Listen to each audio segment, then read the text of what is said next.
আমি মনে করি সিনেমার যে একটা দর্শক কোনো ক্যাটাগরি নেই যে একদম নিম্ন মধ্য উচ্চবিত্ত। আমি চেয়েছি সবাই দেখুক। আমি চেয়েছি দর্শক অনেক জিনিস পাক। আমরা ইভেন সিনেমা শুটিং করেছি এমন জায়গায় যেখানটায় রিয়েল ঝুটপট্টি, তারপরে হচ্ছে অনেক রিয়েল জায়গায় শুট করেছে যেন দর্শক ওই আমেজটা দেখতে পায়। আমরা কোনো ফেক সেট করিনি।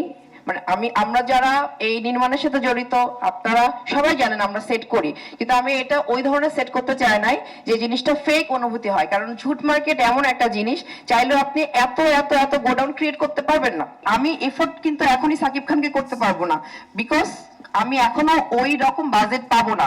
কিন্তু আমি চেয়েছি এমন কাউকে নিয়ে কাজ করতে যারা আমরা ধীরে ধীরে একটা টিম হয়ে আস্তে আস্তে আমরা দর্শকের কাছে পৌঁছে সুপারস্টার ভাবটা আমরা নিজেরাই ক্রিয়েট করতে পারি।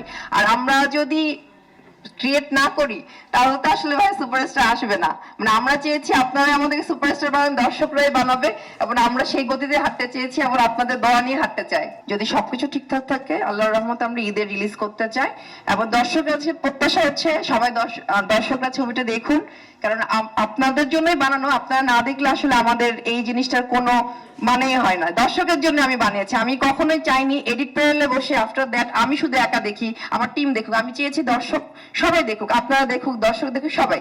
17টা সিনেমা হচ্ছে, এটা তো আল্লাহর রহমতে খুবই ভালো, আমাদের ইন্ডাস্ট্রির জন্য সুখবর।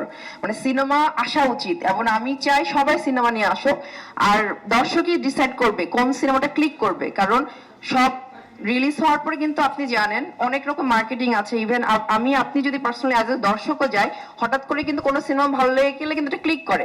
সো আমি যদি ভয় পাই অথবা ভয় পেয়ে রিলিজ না দিই তাহলে তো হবে না। আর আমি খুবই আশাবাদী যে একসাথে এত সিনেমা রিলিজ হচ্ছে, তাহলে দর্শক না বুঝতে পারবে কোন সিনেমা দেখবে না দেখবে।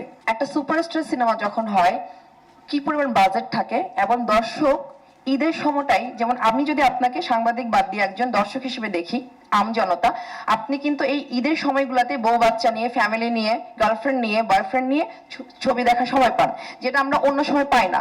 যখন আপনি টিকিট কেটে ফেলবেন, পপকর্নের টাকা নিয়ে ফেলবেন, আপনি এক সিনেমা না পেলে আরেকটা সিনেমায় যাবেন, রাইট? সো ওই সময় কিন্তু সিনেমাগুলো চলে। আর অন্য সময় দেশের যে পরিস্থিতি বলেন না কেন, আমাদের সময় না এত বেশি সাম্প্রতিক জিনিস, টপিক চেঞ্জ হয়, কেউ সিনেমা হলে আলাদা গিয়ে এত টাকা এফোর্ড করে সিনেমা দেখতে চায় না। সেটা হয়তো আস্তে আস্তে ঠিক হবে। অনেকে সাম্প্রতিক সময়ে দেখেন ভালো ভালো সিনেমা রিলিজ হয়েছে, কিন্তু কতটা আসলে দর্শক গেছে, আপনি গেছেন, আমি গেছি, তাই বলে কি সিনেমাগুলো ভালো না? কিন্তু আমরা কেন ঈদে মুক্তি দিতে চাচ্ছি?